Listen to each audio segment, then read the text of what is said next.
vor Fader, du som er i himlen.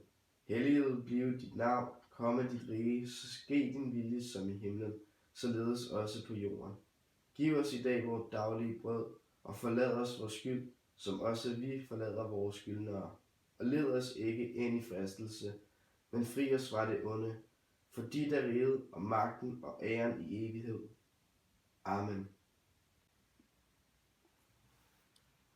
Kære Gud, jeg takker for dette måltid og denne dejlige dag.